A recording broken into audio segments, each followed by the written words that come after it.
Film जो है माजी द माउंटेन है और इसके लिए मेरे ख्याल से मैं ये टफेस्ट लव स्टोरी है और पैशनेट लव स्टोरी है और सबसे टफ कैरेक्टर है अभी तक का मेरी लाइफ का।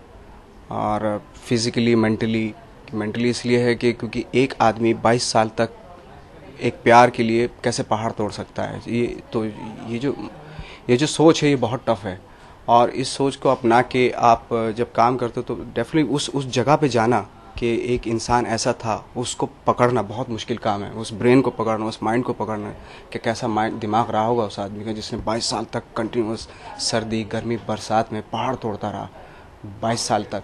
तो मेरे ख्याल से इससे बड़ी लव स्टोरी मैंने तो आज तक नहीं सुनी दुनिया में। जिन्होंने एक रास्ता दिखाया हमें कि अगर हम कुछ अपने आप करना चाहें तो हमें किसी की ज़रूरत नहीं, हम जो भी चाहे कर सकते हैं। और उन्होंने अपनी ज़िंदगी में एक 22 साल लगा के सिर्फ एक हथौड़ी छैनी के ज़ोर पर पहाड़ खोद के एक रास्ता बना दिया और वो भी प्यार की खातिर। उनको अपनी पत्नी से इतना प्यार था कि जब उनकी मृत्यु हुई तो उन्होंने तय किया कि ये रास्ता पहाड़ खोद के रास्ता बनाएंगे जिससे कि बाकी गांव वालों को उनको जो तकलीफ हुई वो ना हो।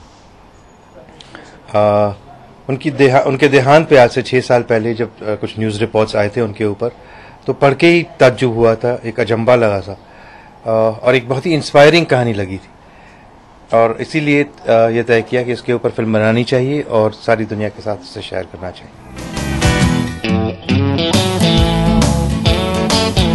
मेरे ख्याल से दुनिया का अगर ऑफकोर्स दुनिया का कोई भी एक्टर इस स्क्रिप्ट को पढ़ के शायद ना बोल पाता क्योंकि जो कैरेक्टर की जो रेंज है वो अपना आप में बहुत ही कमाल की है। और दूसरा केतन मेहता थे, बहुत मेरे फेवरेट डायरेक्टर हैं। मेरे क्या मतलब हज़ारों डायरेक्टर्स के फेवरेट डायरेक्टर हैं, वो लेजेंडरी डायरेक्टर हैं हमारी कंट्री के। तो उनके साथ काम करने का ऑफकोर्स मेरे बहुत पहले से ड्रीम था और थैंक गॉड वो पूरा हुआ। मुझे सबसे ज़्यादा तो इस बात की खुशी है। और ये 2 चीज़ें मेरे लिए बहुत इम्पोर्टेंट थी। एक तो जो स्टोरी जो मैंने पहले से सुन रखी थी दशरथ मांझी की और उसके साथ केतन मेहता उसको बना रहे थे। नहीं, उसके लिए हम बहुत कुछ लिखा जा चुका है दशरथ मांझी के ऊपर, काफ़ी डॉक्यूमेंट्रीज भी बनी हैं उनके ऊपर, इंटरनेट के ऊपर भी बहुत सारे रिपोर्ट्स हैं। वो सब हमने पढ़ा। वहाँ उनके गांव में जाके उनके परिवार से जो लोग उन्हें जानते थे उन सब के साथ मुलाकात की, इंटरव्यूज़ किए उनके और उसके बाद स्क्रिप्ट डेवलप किया गया। और जैसे जैसे और रिसर्च करते गए हमें पता चलता गया कि किस तरह का एक मामूली आम इंसान असंभव को भी संभव बना के दिखा सकता है। लुक तो मैं अभी रिवील नहीं कर सकता हूँ, लुक तो मैं बता नहीं सकता हूँ क्या लुक था। और डेफिनेटली वो एक तरह से सरप्राइजिंग होने वाला है सबके लिए और बहुत ही डिफ़िकल्ट लुक था और डिफ़िकल्ट शूट था क्योंकि पत्थर पे जो है हथौड़ा बिल्कुल रियल हथौड़ा मारा है मैंने और 1 महीने तक पहाड़ तोड़ा है मैंने भी। तो मुझे ये भी थैंक गॉड मुझे ये भी समझ में आ गया कि जो पत्थर है वो क्रैक कैसे होता है, तो इसकी कहाँ पे चोट पहुँचानी चाहिए तो पत्थर क्रैक होता है, कौन सी जगह ऐसी होनी चाहिए। तो इस तरह की चीज़ें का एक्सपीरियंस हुआ ऑफकोर्स, इसलिए फिज़िकली भी बहुत डिफ़िकल्ट था और मेंटली भी बहुत डिफ़िकल्ट था रोल।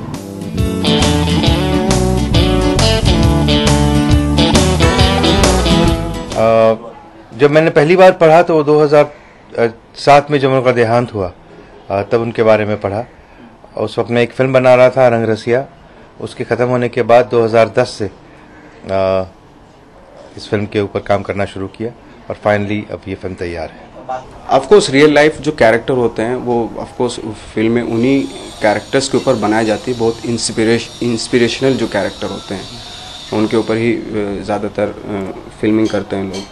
तो और ये जो कैरेक्टर था इसको करते हुए मुझे ऑफकोर्स इसलिए मज़ा आता था, इसलिए अच्छा लगता था कि जब आप ये सोचते हो कि एक आदमी एक जो पॉसिबल नहीं हो सकता उसको पॉसिबल कैसे कर देता है, क्या जुनून रहा होगा उसका, क्या ताकत होगी उसके अंदर।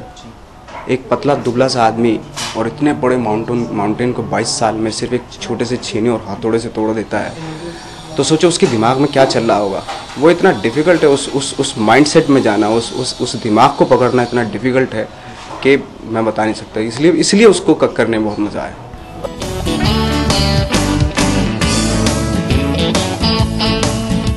दशरथ मांझी की फिल्म में हमें रियलिटी के बहुत ही करीब जाना था, तो उसके लिए ज़रूरत थी ऐसे एक कलाकार की जो ज़मीन से जुड़ा हो, जो उस किरदार को निभा सके। और मैंने कुछ फिल्में देखी थी नवाजुद्दीन की, पीपली लाइव कहानी वगैरह, और लगा था कि एक पावर हाउस है एक्टर, जो पूरा दिल लगा के काम करते हैं। उन्हें और किसी चीज़ से मतलब नहीं है, सिर्फ किरदार से और उसको किस तरह से निभाया जाए उसी पे पूरा ध्यान लगता है उनका। और बहुत मज़ा आया उनके साथ काम करने में, और बहुत ही खुशी हुई कि एक इतना अच्छा काम उन्होंने किया है। और ये ऐसे शख्स की कहानी है जिसके अंदर जुनून था, प्यार का जुनून, उस प्यार के जुनून से जिसने 22 साल तक पहाड़ तोड़ दिया था। इससे बड़ी इंस्पिरेशनल स्टोरी शायद या लव स्टोरी नहीं हो सकती है वर्ल्ड में। आपने मुमताज़ महल या शाहजहाँ ने ताजमहल बनवाया मुमताज़ के याद में, वो इसलिए क्योंकि उनके पास पैसा था इसलिए बनवा दिया। इसके पास कुछ भी नहीं था, लेकिन एक बहुत बड़ा लंबा चौड़ा पहाड़ तोड़ दिया 22 साल में। इससे बड़ी लव स्टोरी मेरे ख्याल से वर्ल्ड में तो नहीं हो सकती। राधिका आप्टे भी एक होनहार एक्ट्रेस हैं। उन्हें मैंने देखा था, रक्त चरित्र करके एक फिल्म आई थी, और जब उन्होंने स्क्रीन टेस्ट किया इस फिल्म के लिए तो लगा कि एक बहुत ही स्पॉन्टेनियस, बहुत ही अर्दी एक्ट्रेस हैं, और उन्होंने भी बहुत ही उम्दा काम किया है। और इन दोनों की जो प्रेम कहानी है वो उभर के इस तरह से आती है कि जैसे पहले कभी नहीं देखी गई।